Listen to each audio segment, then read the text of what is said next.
What's up guys, it's your favorite QB coach, and give me 6 months of your time, I'll give you the best golf swing of your life.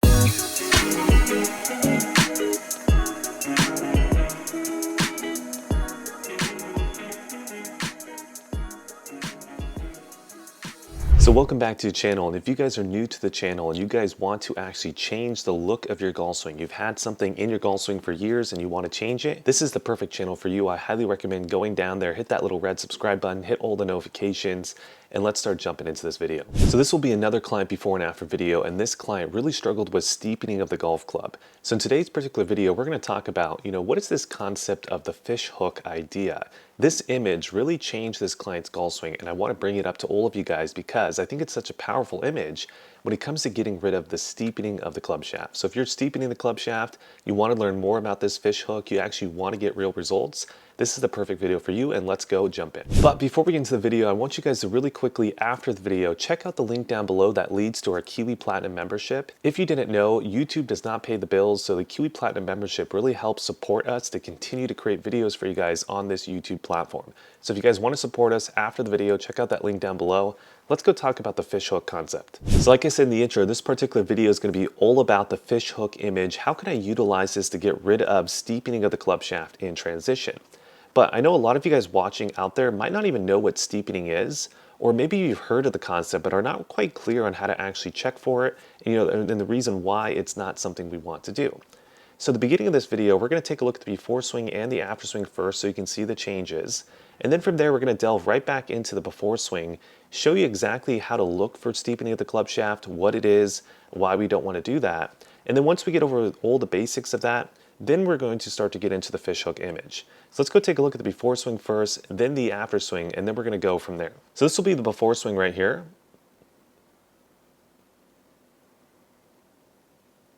This will be the after swing over here.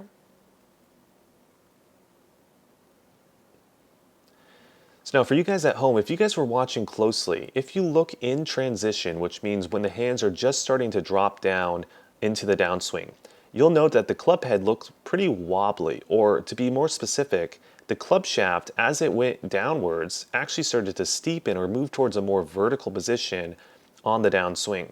So for everyone at home, if you guys didn't really know what steepening is, that's exactly what steepening is. Whenever the club shaft is going more towards a more vertical position on the downswing, that would be what steepening is.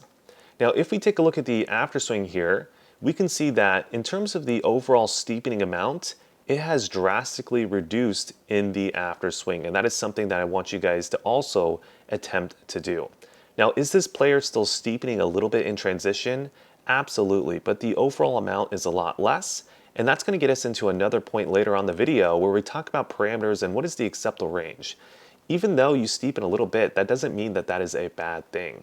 Same thing goes for the opposite. Even if you flatten a little bit, that doesn't necessarily mean that's a bad thing. This is all going to make sense a little bit later on in the video, but for now, you guys kind of understand what steepening looks like. Let's start going a little bit more in depth on this whole steepening concept.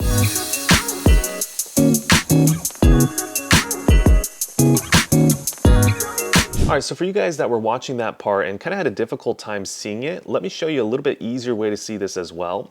So if you guys have an analysis app, just go draw a line on the club shaft at the very top of the swing. And then as the hands start to drop a little bit, draw the line again, and then see if these two lines intersect. If they intersect like this would be steepening. And then if I draw a little line right here, I can actually see the amount that I have steepened. So let's say that 90 degrees would be somewhere right around here. And let's say 45 is somewhere right around here. So the line that we have drawn at the very beginning of this is going to be closer to kind of this 35-degree range. So he's probably steepened right around 35, 30 degrees. So that would be an easy way to actually see if you're steepening or not. Now next, let's talk about, why is steepening such a bad thing?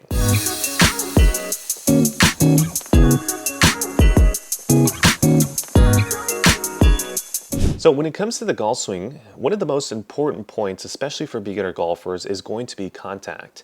And when we talk about steepening, the reason why you want to avoid excessive amounts of steepening is because it's going to directly correlate into inconsistent contact. So let me kind of explain that. So as you're approaching the ball with the club head, you're typically coming down at a certain angle into the golf ball. And the more steep the club head is coming into the golf ball, as you watch my hand do this right here, the narrower the entry window into the golf ball is, which means it's very difficult to hit a precise point on the ball. So if I can take that angle, that steep angle, and make it a little bit more on the flatter side, I've actually now made that whole window a lot wider, which means I can be a little bit more inconsistent and still hit the golf ball very, very well. So hence, the more the club shaft moves in a vertical position in the transition area, the steeper or the more narrow that window into the golf ball becomes, which means you become more and more inconsistent with your strike. So this would be really the number one reason why you don't want to steepen the club shaft an excessive amount in transition. Now, from here, just because you steepen the club shaft in transition doesn't necessarily mean that's a bad thing, right? There are parameters to this. So in this particular example, this client was steepening the club shaft quite a lot, right? So this is going to be, what did we say, right around that 30-degree range.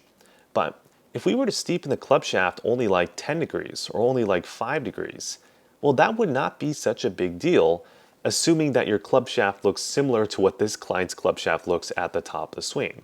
5 to 10 degree variance is not that big of a deal.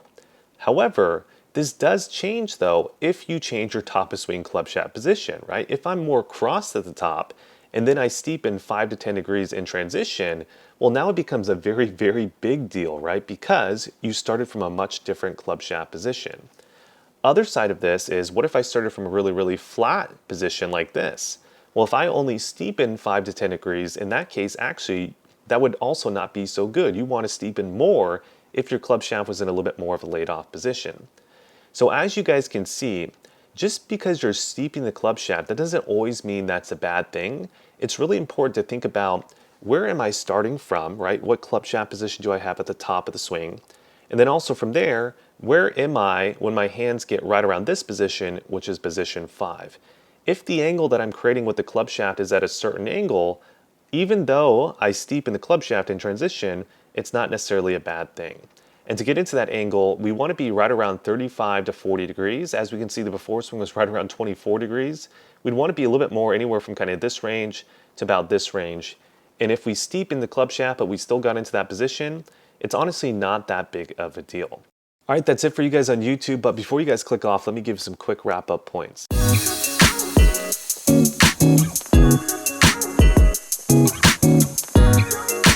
First and foremost, the reason why we don't want to steepen the club shaft is because it directly correlates to inconsistent contact.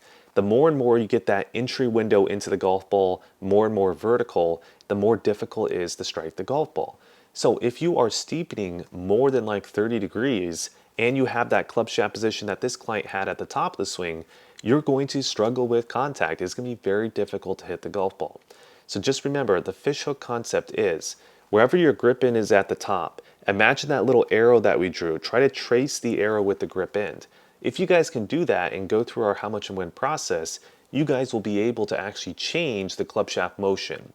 And just to understand too as well, this is a short-term fix, not a long-term fix. If you continue to do this, you're probably going to struggle and get way underneath the plane. Look at this image as a short-term fix for steepening only. It's not going to fix everything in your golf swing. So if you guys are struggling with your golf swings, if you guys want some more help, well, check out the Kiwi Coach 6-month program. Also, Hiroshi-san, our instructor, just launched his waiting list. So if you guys want to go sign up for that and take a lesson with Hiroshi-san, there'll be a link down for that as well below. Everyone who signs up for Hiroshi-san's lessons, the first 10 people, will automatically win a free Kiwi Platinum lifetime membership, and then also be entered in the chance to win a free 9-hole playing lesson with myself and Hiroshi-san. So go ahead and check out all that down below. Like, comment, subscribe, share, all that good stuff, and I'll see you guys in the next video.